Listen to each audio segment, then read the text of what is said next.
রমাদান মাস উপলক্ষে বিশেষ আমলের কথা আমরা বলতে চাই। তার প্রথম আমলটি হলো চাঁদ দেখা। রমাদান মাসের চাঁদ শাবানের শেষ দিনে আমরা পশ্চিম আকাশে তালাশ করব, অনুসন্ধান করব। নবী করিম সাল্লাল্লাহু আলাইহি সাল্লাম বলেছেন, সুমু লিরুইয়াতিহি ওয়া আফতিরু লিরুইয়াতিহি, তোমরা চাঁদ দেখে রোজা রাখো আর চাঁদ দেখে তোমরা ঈদ উদযাপন করবে। অতএব মুসলমান রমজান মাসে সিয়াম সাধনা শুরু করবে চাঁদ দেখে, এবং সিয়াম ছেড়ে ঈদ উদযাপন করবে সেটাও চাঁদ দেখে করবে। আর এই চাঁদ দেখাটা নবী করিম সাল্লাল্লাহু আলাইহি সাল্লামের গুরুত্বপূর্ণ একটি সুন্নাহ। চাঁদ দেখতে গিয়ে কেউ যদি চাঁদ দেখতে পান তিনিও সওয়াব পাবেন। যদি আপনি চাঁদ তালাশ করেন আর চাঁদ দেখতে নাও পান তারপর আপনি সওয়াব পাবেন, কারণ আপনি চেষ্টা করেছেন। চাঁদ দেখার একটি দোয়া নবী সাল্লাল্লাহু আলাইহি সাল্লাম আমাদেরকে শিক্ষা দিয়েছেন, আর সেটা হলো আল্লাহুম্মা আহিল্লাহু আলাইনা বিল ইয়ুমনি ওয়াল ঈমান ওয়াস সালামাতি ওয়াল ইসলাম রাব্বি ওয়া রাব্বুকাল্লাহ। যার অর্থ হলো, হে আল্লাহ, এই নতুন চাঁদ নতুন মাসটিকে আপনি আমাদের জন্য বরকতময় করে দিন, ঈমানময় করে দিন। ঈমানের সাথে যেন এই মাসে আমরা সময় কাটাতে পারি, অতিবাহিত করতে পারি, এবং নিরাপত্তা, শান্তি এবং ইসলামের উপর যেন আমরা থাকতে পারি। হে চাঁদ, তোমার এবং আমার পালনকর্তা এক আল্লাহ। এই দোয়া পাঠ করা সুন্নাত চাঁদ দেখার পর। আবার দোয়াটি বলছি, আল্লাহুম্মা আহিল্লাহু আলাইনা বিল ইয়ুমনি ওয়াল ঈমান ওয়াস সালামাতি ওয়াল ইসলাম রাব্বি ওয়া রাব্বুকাল্লাহ। এটা সেই সকল সৌভাগ্যবান মানুষরা পড়বেন যারা চাঁদ দেখতে পেয়েছেন। অতএব রমাদানকে কেন্দ্র করে সর্বপ্রথম আমাদের যে আমলটি হবে তা হলো শাবানের শেষ দিবসে আমরা পশ্চিম আকাশে চাঁদ তালাশ করব ইনশাআল্লাহ। আজকাল আমরা বেশিরভাগ মানুষ চাঁদ তালাশ করি ফেসবুকে, সোশ্যাল মিডিয়াতে। আমরা ফেসবুক বা সোশ্যাল মিডিয়া থেকে নিউজ নিতেই পারি, কিন্তু আমার একজন মুসলমান হিসাবে কর্তব্য হলো আমি পশ্চিম আকাশে শাবানের শেষ দিবসে চাঁদ তালাশ করব। আমরা যদি চাঁদ তালাশ না করি, আমরা যদি চাঁদ না দেখি, তাহলে চাঁদ দেখা কমিটি কিভাবে তারা চাঁদ উঠার সংবাদ ঘোষণা করবে? অতএব চাঁদ দেখার যে আমল, সেটি আমাদের সমাজ থেকে যে বিলুপ্ত হয়ে গেছে, সে আমলটাকে আমাদের আবার পুনর্জীবন দিতে হবে। প্রতিটি পাড়ায় মহল্লায় আমরা আনন্দ উৎসবের সাথে রমাদানের চাঁদ তালাশ করব, এবং ঈদুল ফিতরের জন্য, অন্যান্য মাসের জন্য আমরা চাঁদ তালাশ করব। কেউ যদি চাঁদ না দেখে একটা এলাকাতে, তাহলে সবাই গুনাহগার হবে। কিছু না কিছু মানুষ অবশ্যই চাঁদ দেখতে হবে, তা না হলে ফরজে কিফায়া তরক করার গুনাহগার সবাইকে হতে হবে। অতএব রমজানের প্রথম আমল হলো শাবানের শেষ দিবসে আমরা পশ্চিম আকাশে সন্ধ্যায় চাঁদ তালাশ করব। চাঁদ দেখতে পেলে দোয়া করব, আর যদি চাঁদ দেখতে না পাই তবু আমি সওয়াব পাবো। আল্লাহ আমাদের সবাইকে আমলটা করার তৌফিক দান করুন। রমাদানের দ্বিতীয় আমল হলো সবচেয়ে গুরুত্বপূর্ণ আমল, সেটা হলো সিয়াম সাধনা, রোজা রাখা। প্রত্যেক প্রাপ্তবয়স্ক সুস্থ মস্তিষ্ক সম্পন্ন নারী এবং পুরুষ তিনি যদি মুসলমান হয়ে থাকেন, তাহলে সেক্ষেত্রে তার উপরে আল্লাহ রাব্বুল আলামিন রমাদানের দিনের বেলায় রোজা রাখা, সিয়াম সাধনাকে ফরজ করেছেন। প্রত্যেক প্রাপ্তবয়স্ক মুসলিম নারী এবং পুরুষ যদি সুস্থ সবল হয়ে থাকেন, আল্লাহ রাব্বুল আলামিন এই ফরজটাকে পালন করতে হবে। আল্লাহ বলেছেন, কুতিবা আলাইকুমুস সিয়াম, তোমাদের উপরে রোজা রাখাটাকে ফরজ করা হয়েছে। অতএব রমজানের দিনের বেলা রোজা রাখা হলো রমজানের সবচেয়ে বড় আমল। এটা হলো দ্বিতীয় আমল বলেছি। নাম্বার 3, রমাদান মাস উপলক্ষে রাতের বেলা তারাবির নামাজ আদায় করা, এটা রমাদানের তৃতীয় আমল। নবী করিম সাল্লাল্লাহু আলাইহি সাল্লাম বলেছেন, মান কামা রমাদানা ঈমানান ওয়া ইহতিসাবা গুফিরা লাহু মা তাকাদ্দামা মিন যামবি।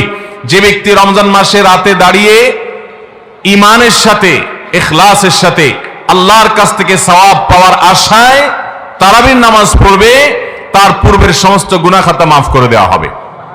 মুহতারাম হাজিরিন, অতএব রমজানের এই তৃতীয় আমল তারাবির নামাজটাও আমাদেরকে সুন্দর করে ধীরস্থিরতার সাথে উত্তম রূপে আদায় করার চেষ্টা করতে হবে।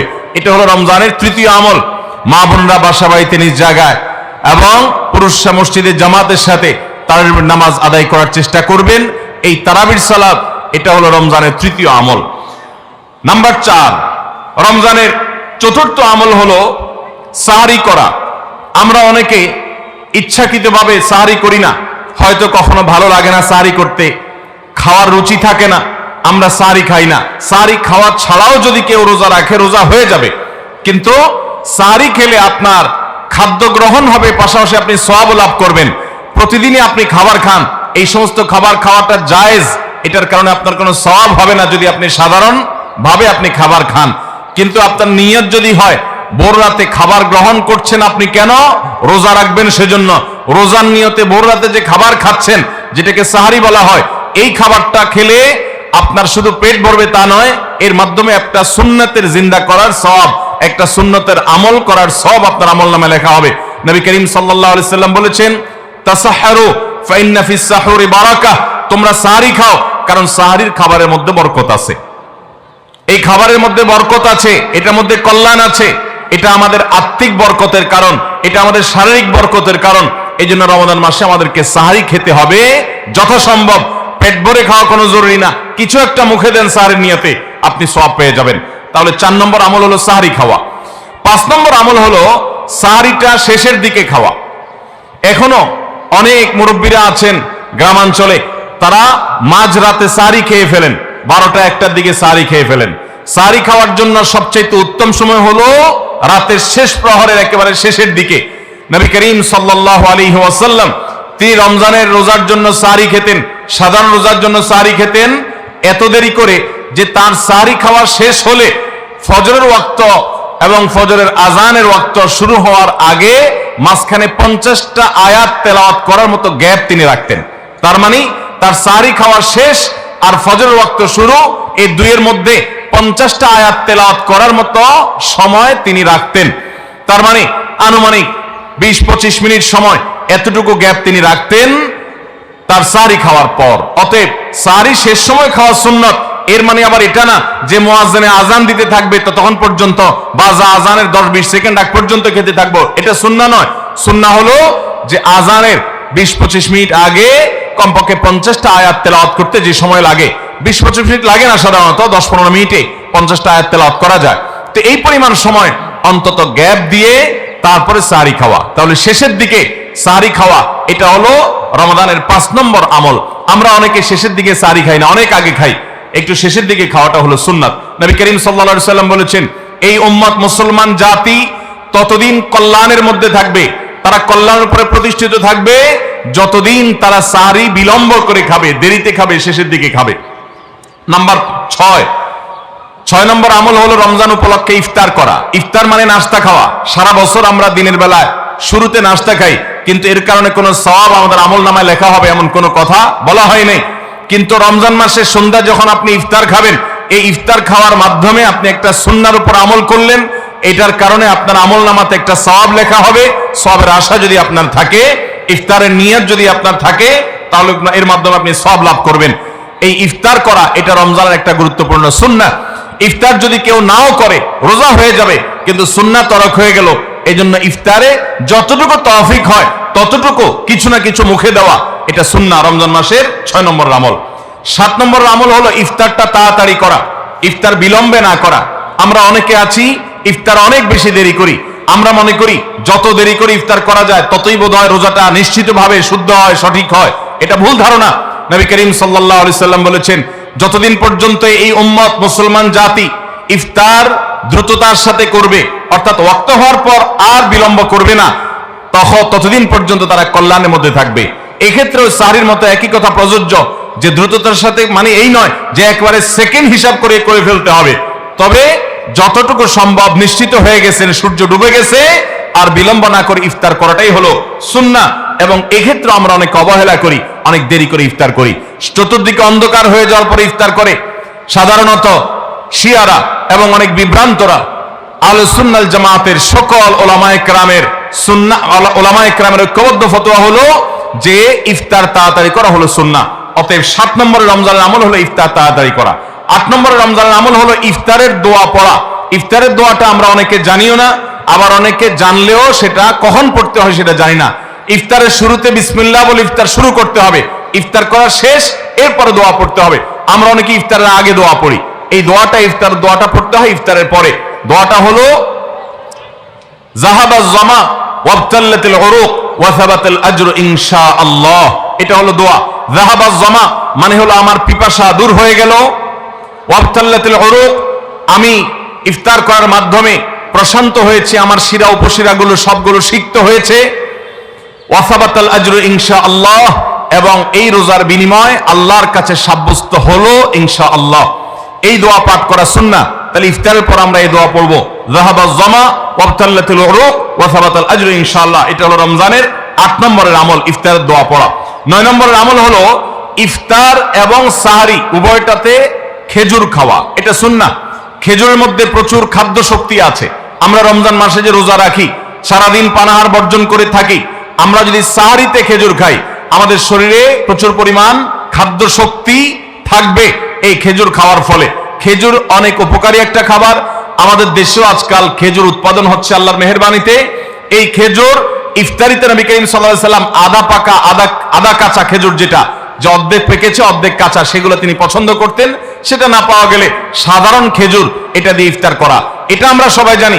কিন্তু যেটা আমাদের দেশে মানুষ জানে না, তা হলো সাহরিতে সাহরি খাওয়া, সাহরিতে আপনার খেজুর খাওয়া সুন্নাত।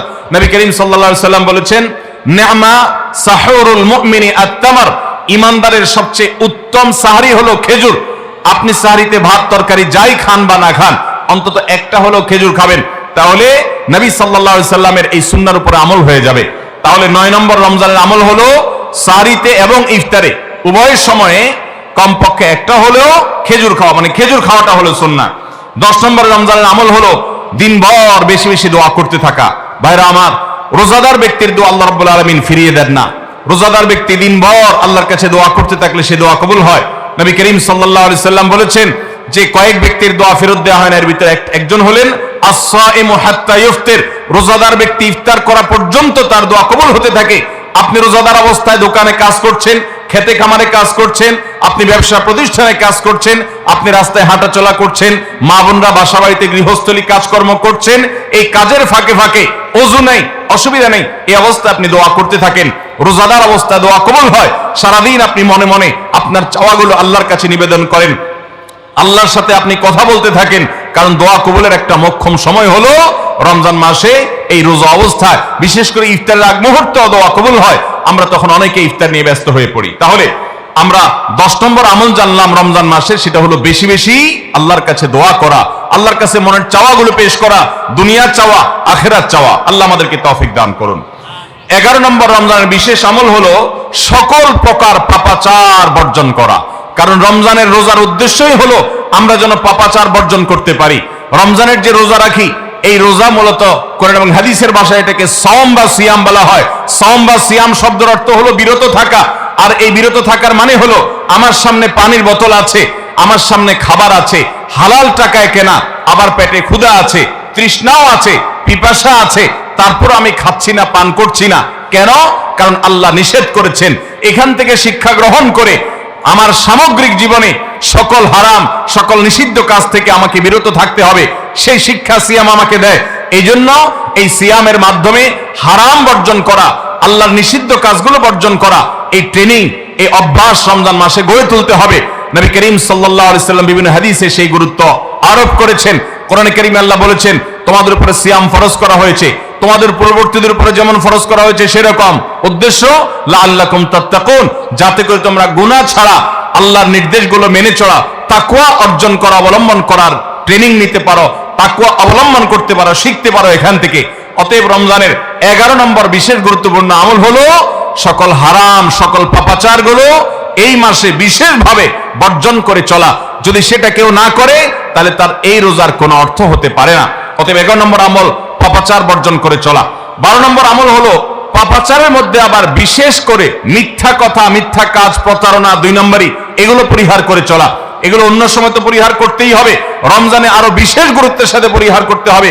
বুখারীর হাদিসে আসছে, নবী করিম সাল্লাল্লাহু আলাইহি সাল্লাম বলেছেন, মাল্লাম ইয়াদা কাওলাজ জুরি ওয়াল আমাল বিহি ফালাইসা লিল্লাহি হাজা আন ইয়াদা তাআমাহু ওয়া শারাবা।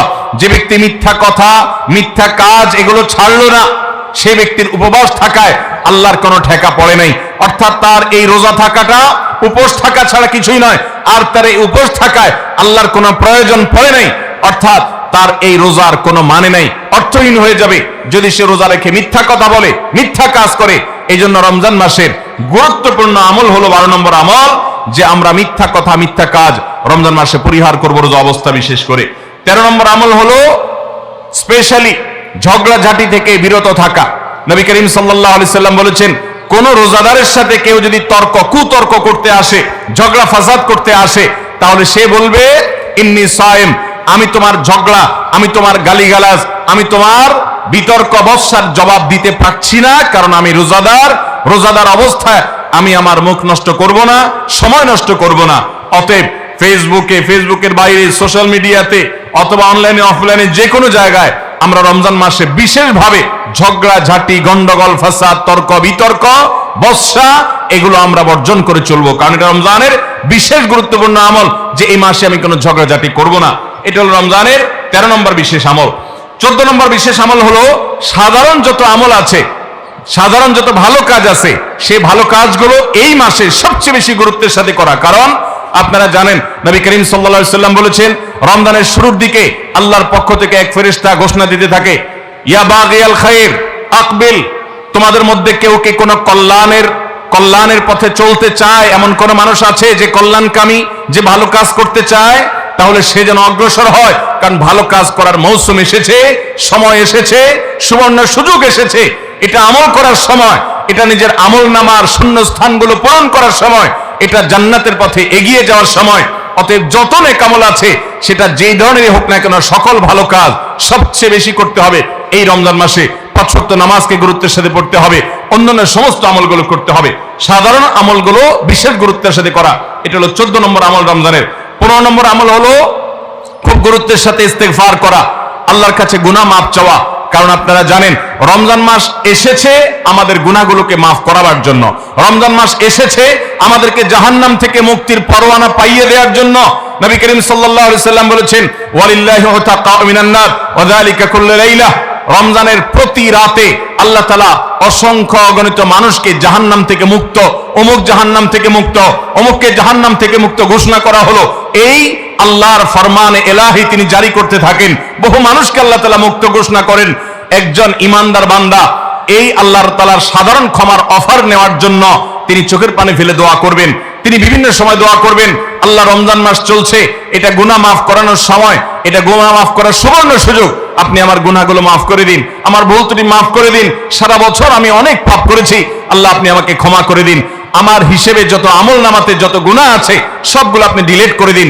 আল্লাহর কাছে মাফ চাইতে হবে। নবী করিম সাল্লাল্লাহু আলাইহি সাল্লাম বলেছেন, জিবরিল এসে তার কাছে প্রস্তাব পেশ করেছেন আল্লাহর তরফ থেকে, বাউদামান আদরাকা রমাদান ওয়া লাম ইগফার লাহ, যে ব্যক্তি রমজান পেয়েছে অথচ তার গুনাহ মাফ হয় নাই, সে ধ্বংস হোক। নবী সাল্লাল্লাহু আলাইহি সাল্লাম আমিন বলেছেন। অতএব রমজান মাসে গুনাহ মাফ যদি আপনি করাতে না পারেন, তাহলে জিবরিলের বদদোয়া, নবী সাল্লাল্লাহু আলাইহি সাল্লামের বদদোয়া আপনার জন্য লাগবে। এই জন্য যেই কোনো মূল্যে রমজানের প্রতি রাতে প্রতিদিন চোখের পানি ফেলে একটু একটু করে হলে দোয়া করে আল্লাহর কাছে নিজের গুনাহগুলো মাফ করাইতে হবে। জাহান্নাম থেকে মুক্তির ঘোষণা আল্লাহর পক্ষ থেকে আদায় করে নিতে হবে। এর মাধ্যমে এটা হবে দোয়ার মাধ্যমে, রোনাজারের মাধ্যমে, কান্নাকাটির মাধ্যমে, চেষ্টার মাধ্যমে, আল্লাহর কাছে তওবা করার মাধ্যমে। আল্লাহ আমাদেরকে তৌফিক দান করুন। এটা হলো 15 নম্বর আমল, যে গুনাহগুলো মাফ করাবো, জাহান্নাম থেকে মুক্তির পরোয়ানা দেওয়া হয়, সেটি আমার নামটা যেন সে তালিকায় যায়, সে চেষ্টা আমরা করব প্রতিদিন। 16 নম্বর রমজানের বিশেষ আমল হলো রোজাদারকে ইফতার করানো। নবী করিম সাল্লাল্লাহু আলাইহি সাল্লাম বলেছেন, মান ফাত্তারা সাইমান ফালাহু মিসলু আজরিহি মিন গায়রি আন ইউনকাসা মিন আজরিহি শাইআ, যদি কেউ কোন রোজাদারকে ইফতার করায়, আল্লাহ রাব্বুল আলামিন ওই রোজাদারের রোজার কারণে তিনি যে সওয়াব পেয়েছেন তারটা তিনি পাবেন, অতিরিক্ত বোনাস হিসেবে যেই লোকটা ইফতার করালো রোজাদারকে, আল্লাহ তাআলা তাকে সমপরিমাণ সওয়াব দান করবেন। ভাইরা আমার, আমরা রমজান মাসে কেউ চাইলেও 30টার বেশি রোজা রাখতে পারবো? 30টার বেশি রোজা রাখার কোনো সুযোগ আছে? ছোট পোলাপান আছে, তারা দিনে 2-3টা করে রাখে, কিন্তু প্রাপ্তবয়স্ক কোনো মানুষ রমজান মাসে দিনের বেলায় একটা বেশি রোজা রাখার সুযোগ আছে? 30টা বেশি আমরা রাখতে পারবো না। কিন্তু যদি আপনি চান আপনার আমল নামায় 60টা রোজার সওয়াব লেখা হবে, তাহলে সম্ভব। আর সেটা কিভাবে? আপনি 30টা রোজা নিজে রাখলেন, আর 30 দিন একজন রোজাদারকে ইফতার করালে তার রোজা রাখার সমপরিমাণ সওয়াব আপনার অ্যাকাউন্টে জমা হয়ে যাবে। তাহলে আমরা রোজাদারকে ইফতার করাবো তো ইনশাআল্লাহ। আপনার আশেপাশে বহু গরিব মানুষ আছে, দ্রব্যমূল্যের ঊর্ধ্বগতির এই বাজারে আপনি সারা মাসের ইফতার তার বাসায় কিনে পাঠিয়ে দেন, আপনি প্রতিদিন একটু ইফতার একটু প্লেটে করে পাঠিয়ে দেন। আপনি কোনো পথচারী পথে হয়তো ইফতারের সময় হয়ে গেছে, বাসায় যেতে পারে না, গাড়িতে আছে, একটু পানির বোতল একটু খেজুর কিনে তাদেরকে দিয়ে দেন। সামান্য একটু প্রচেষ্টা বিপুল পরিমাণ সওয়াব আমাদের পাওয়ার সুযোগ তৈরি হবে। এই জন্য রমজানের বিশেষ আমল হলো 16 নম্বর আমল, রমজানে রোজাদারকে ইফতার করানোর চেষ্টা করবো তো ইনশাআল্লাহ। 17 নম্বর রমজানের স্পেশাল আমল হলো যে রমজানের বিশেষ গুরুত্বের সাথে কোরআন তেলাওয়াত করা। কারণ রমজান মাসের পরিচয় দিতে গিয়ে আল্লাহ তাআলা কোরআনে বলেছেন শাহরু রমাদান আল্লাযী উনজিলা ফীহিল কুরআন, রমজান এমন মাস যে মাসে কোরআন নাজিল করা হয়েছে। এই কোরআন দিয়ে রমজানকে আল্লাহ পরিচয় দিয়েছেন। রমজান মাসের মর্যাদাই হয়েছে কোরআনের কারণে। এই জন্য কোরআনের সাথে রমজানে বেশি সময় কাটাতে হবে। কোরআনের হালাকা করবেন, কোরআনের মজলিস করবেন, কোরআন শিক্ষার আসর করবেন, ইমাম সাহেব মুয়াজ্জিন সাহেবকে দিয়ে প্রতিটা মসজিদে মসজিদে মুসল্লিরা কোরআন শুদ্ধ করবেন, বিশুদ্ধ করে তেলাওয়াত করবেন। কোরআন প্রতিদিন একটু একটু করে তেলাওয়াত করবেন। সম্ভব হলে গোটা রমজানে কমপক্ষে একটা বার কোরআন পড়ে শেষ করবেন। তারাবিতে তো শুনবেনই, এর বাইরেও কোরআন তেলাওয়াত করবেন। অনেকে আছে 11 মাস কোরআন পড়ার তৌফিক হয় না। আল্লাহর ওয়াস্তে কোরআন নাজিলের এই মাসে অন্তত কোরআনটাকে আঁকড়ে ধরেন। ও মুসলমান, কোরআন যদি আঁকড়ে না ধরেন তাহলে আপনার চাইতে হতভাগা আর কেউ নেই। এই জন্য কোরআন নাজিল মাসে বিশেষ গুরুত্বের সাথে আমাদেরকে 17 নম্বর আমল কোরআন তেলাওয়াত করতে হবে। 18 নম্বর আমল হলো কোরআন তেলাওয়াত করার আমল। আমরা সবাই জানি, কিন্তু কোরআন রমজান মাসে নবী করিম সাল্লাল্লাহু আলাইহি ওয়াসাল্লাম শোনাশুনি করতেন, এটা আমরা অনেকে জানি না। জিবরিল আলাইহিস সালামের সাথে নবী করিম সাল্লাল্লাহু আলাইহি ওয়াসাল্লাম কোরআন শোনাশুনি করতেন। তিনি জিবরিলকে শোনাতেন, জিবরিল তাকে শোনাতেন। এই জন্য রমজান মাসে আপনি কোরআন তেলাওয়াত করে আপনার স্ত্রীকে শোনান, স্ত্রী তেলাওয়াত করবে, আপনি শুনেন, আপনি অন্য কারোর সাথে এভাবে শোনাশুনি করেন। এইটাও রমজান মাসের বিশেষ গুরুত্বপূর্ণ আমল। সেই সাথে কোরআন বুঝে পড়া, কোরআনের ব্যাখ্যা জানার চেষ্টা করা, অর্থ সহকারে জানার চেষ্টা করা, কোরআনের কি আছে, আল্লাহ কি বলেছেন, সেই ইলমটা অর্জন করার এক বিরাট প্রয়োজনীয় সময় মুহূর্ত হলো রমজান মাস। 18 নম্বর আমল হলো তাহলে কোরআন শোনাশুনি করা। 19 নম্বর আমল হলো সাদাকা করা, দান করা। আমাদের প্রিয় নবী সাল্লাল্লাহু আলাইহি ওয়াসাল্লাম সম্পর্কে তার সহধর্মিণী উম্মুল মুমিনিন আয়েশা রাদিয়াল্লাহু তাআলা আনহা বলেছেন, নবী সাল্লাল্লাহু আলাইহি ওয়াসাল্লাম এমনিতেই দানশীল ছিলেন। তিনি সারা বছর প্রচুর পরিমাণে দান করতেন, কিন্তু রমজান যখন শুরু হতো তখন তিনি সবচেয়ে বেশি বদান্য, সবচেয়ে বেশি দানশীল হয়ে পড়তেন। তার দানশীলতা এত বেড়ে যেত যে মুক্ত বাতাস যেরকম সব জায়গায় পৌঁছে যায়, যে জায়গায় মানুষ চায় দরজা খুলে রাখে সেখানেও যায়, কোন একটা ফাঁক ফোকর পেলে সেই জায়গায়ও মুক্ত বাতাস প্রবেশ করে। নবী সাল্লাল্লাহু আলাইহি ওয়াসাল্লামের রমজানের দানটা এরকম ছিল যে চায় তাকেও দিতেন, যে চায় না তাকেও দিতেন। তিনি দুই হাতে দিতেন। তিনি অনেক বেশি সম্পদশালী ছিলেন না, কিন্তু যেটুকু ছিল অকাতরে তিনি দান করতেন। আমাদের আয়েশা রাদিয়াল্লাহু তাআলা হাদিস থেকে বোঝা যায় রমজান মাস দানের মাস। এই জন্য নবীজি বছরের অন্য যে কোনো সময় চাইতে রমজানে বেশি বেশি দান করতেন। আপনার আত্মীয় স্বজনকে দান করেন, রক্ত সম্পর্কীয় মানুষগুলোকে দান করেন, পাড়া প্রতিবেশীর অভাবী মানুষদেরকে দান করেন, চেনা অচেনা জানা অজানা সমস্ত মানুষকে আপনার সাধ্য অনুযায়ী আপনি দান করা শুরু করেন। এটা রমজান মাসের গুরুত্বপূর্ণ একটা আমল। এবং 19 নম্বর আমল দান করা। 20 নম্বর আমল হলো সাহরি খেতে আমরা যখন উঠি তখন একটু তাহাজ্জুদের নামাজ পড়া, একটু দোয়া করা। এই সুযোগটা 11 মাস আমাদের হয় না। তাহাজ্জুদের নামাজ এত গুরুত্বপূর্ণ যে কোরআনে কারিমে আল্লাহ রাব্বুল আলামিন এই নফল আমলের নির্দেশ করেছেন, অমিনাল লাইলি ফাতাহাজ্জাদ বিহি নাফিলাতাল লাক, রাতের কিছু অংশ নফল হিসাবে তুমি তাহাজ্জুদ পড়ো। ভাইরা আমার, 5 ওয়াক্ত নামাজের জন্য ডাকে মুয়াজ্জিন আযানের মাধ্যমে, আর তাহাজ্জুদের জন্য ডাকেন স্বয়ং আল্লাহ রাব্বুল আলামিন। আমরা সবাই হাদিস জানি, নবী করিম সাল্লাল্লাহু আলাইহি ওয়াসাল্লাম বলেছেন যে রাতের শেষ প্রহর যখন হয় আল্লাহ দুনিয়ার আসমানে এসে ডেকে ডেকে বান্দাদেরকে বলেন, আলা মিন মুস্তাগফিরিন ফাগফিরাল্লাহ, আছো যে তোমরা কেউ ক্ষমা চাইবা আমি ক্ষমা করব। অফার নিয়ে আল্লাহ নিজে ডাকেন, আল্লাহ নিজে আহ্বান করেন। এই জন্য ভাইরা আমার, তাহাজ্জুদের নামাজ 12 মাস আমরা পড়তে পারি, 11 মাস আমরা পড়তে পারি না, কারণ আমাদের কাজে কামে ব্যস্ততা, রাতে দেরিতে শোয়ার বদভ্যাস। আমরা চাইলেও তাহাজ্জুদ পড়তে পারি না, ফজর পড়তেই কষ্ট হয় অনেকের। কিন্তু রমজান মাসে তো সাহরি খেতে আপনি উঠেন, আপনি একটু চেষ্টা করলে 10টা মিনিট সময় বের করেন, সাহরি খাওয়ার পরে বা আগে 10টা মিনিট নিরিবিলি 2-4 রাকাত নামাজ পড়েন, সময় নিয়ে আস্তে আস্তে ধীরে ধীরে সিজদা গিয়ে একটু চোখের পানি ফেলেন, একটু দোয়া করেন, মনের চাওয়াগুলো নিবেদন করেন। এই সুযোগটা রমজানে বিশাল বড় সুযোগ। আমরা অনেকেই এটা মিস করি, শুধু সাহরি খেয়ে আমরা সময় পার করি। আমাদের অনেক যুবকরা, অনেক তরুণরা আজকাল সাহরি পার্টি বের করেছে। ভোর রাতে যখন দোয়া কবুল হয় এই সময়টাতে কপাল পোড়ারা রেস্টুরেন্টে গিয়ে সাহরি পার্টি করে, আনন্দ উৎসব করে, ফুর্তি করে। এটা কোনো এনজয় করার সময় নয়, এটা কাদার সময়, এটা সিজদা পড়ার সময়, এটা রেস্টুরেন্টে যাওয়ার সময় নয়, এটা আলো ঝলমলে কোনো রেস্টুরেন্টে বসার সময় নয়, এটা আলো আধারিতে আল্লাহর কাছে, রবের কাছে ফরিয়াদ করার সময়। আল্লাহ আমাদেরকে বুঝার তৌফিক দান করুন। ভাইরা আমার, তাহলে রমজানের 20 নম্বর আমল হলো তাহাজ্জুদের নামাজ সাহরিতে উঠলে আমরা একটু পড়বো এবং একটু একটু দোয়া করব, চেষ্টা করবো তো ইনশাআল্লাহ। ভোর রাতের দোয়া 24 ঘন্টার ভিতরে সবচেয়ে মূল্যবান দোয়া, আল্লাহর সবচেয়ে নিকটে যে বান্দা দোয়া করতে পারে ভোর রাতে তাহাজ্জুদের সময়, এই সুযোগটা রমজানে তৈরি হয়। আমরা সবাই এই সুযোগটা গ্রহণ করবো। 20 নম্বর আমল।